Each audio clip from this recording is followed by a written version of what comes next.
Shane Lynch is staggering onward through a journey into his past as he tries to discover what might have been if he hadn't joined Boyzone at the age of 17. So far we've discovered he illegally copied music and used to live in a cave. But Shane couldn't have us leave Ireland without telling us about how he used to be a Satanist, so we all headed off down to the tattoo parlour to find out all about it. My tattooing journey's been a hell of one, I think, a hell of one. It's more than just a one-off thing for me. It's a canvas. My body is a canvas. My kind of upper left-hand side is my motorsport. My right-hand side, chest overwards, is music. My left-hand leg has kind of a gambling theme. And I think life is a gamble. You've got dice, you've got lucky, like horseshoes, shamrocks, and also my own hand is on my leg throwing in the dice, so you're the one who makes those choices. Although a million miles away from his job as a mechanic, Shane's new career as a musician came with its own unique pressures.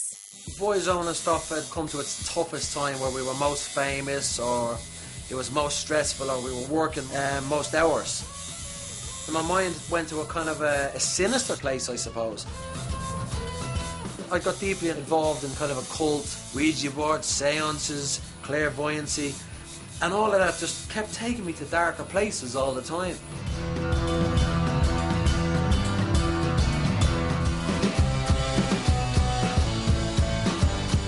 I guess even when it comes to my hands, you know, I've got ropes, I've got chains, and all this stuff kind of represents being bound mentally to certain situations that I thought I could never get out of. As his fame grew, he began to deliberately cultivate a wild child image in order to keep the public at bay.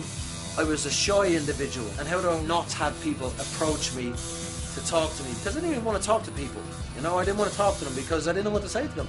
And I found power in darkness. Soon, Shane's dark moods were alienating those closest to him. So rather than my friends and my family understanding me, they started to fear me, and that's not what I was trying to create. The four other lads in Boyzone, they didn't even know what I was going to do. It was the year 2000.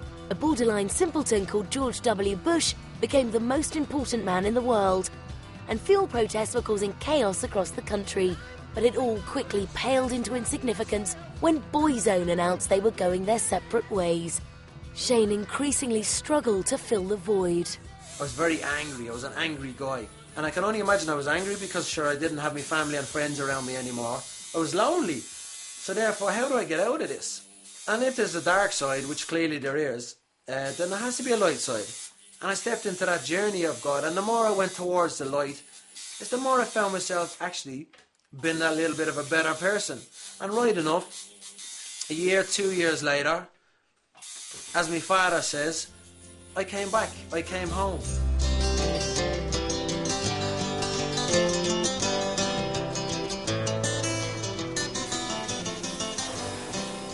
Bloody hell. This is a bad lake, all right.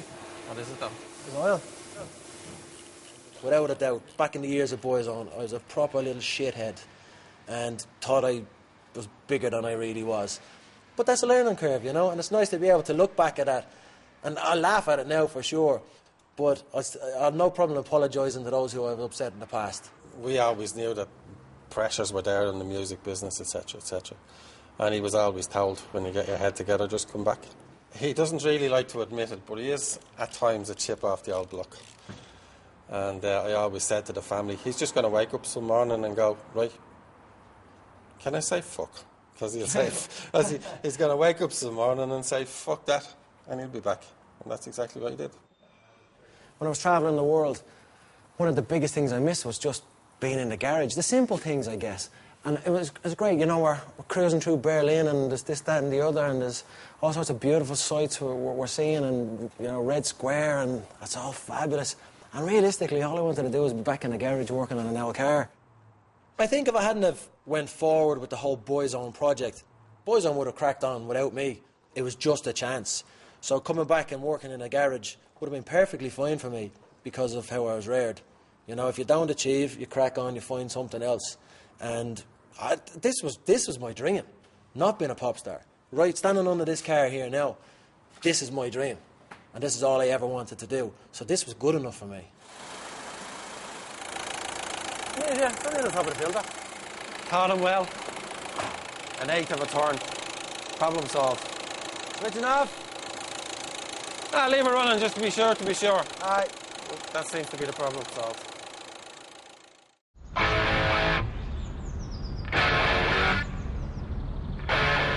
Shane Lynch's journey into his past is almost at an end, and he's happily returning to his new job as a drifter. Quick roll call. Declan, Keith, Shane. Yeah. I don't think I would have had the pleasure to be in this league of motorsport without Boyzone. I started racing cars properly about 98, 99, and then somebody asked me, did I hear of drifting? I've seen it, I've heard of it, but I didn't actually think it was full on real until I arrived in Silverstone on a practice day and my jaw just hit the ground. I could not believe what these guys were doing in these cars, and I had to learn, I had to know how to do it, I had to become a drifter.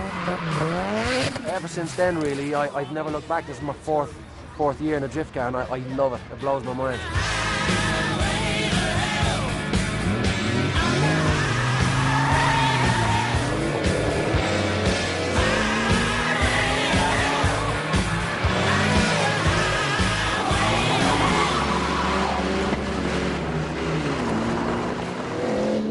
I think what I've got out of this whole journey was pure appreciation. Being allowed to revisit your past is an amazing... That's an opportunity that nobody really gets.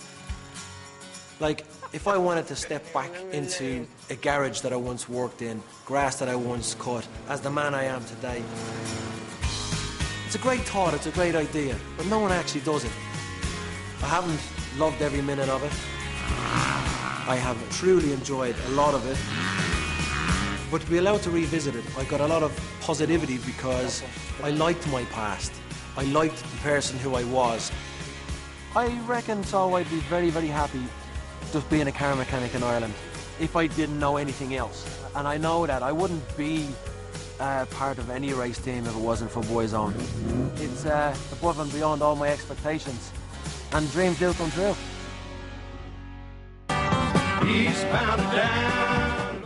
Join me on my Beer and Pizza Club this week when my guests will be comedian Rufus Hound, singer Lee Ryan and philosopher Alain de Botton.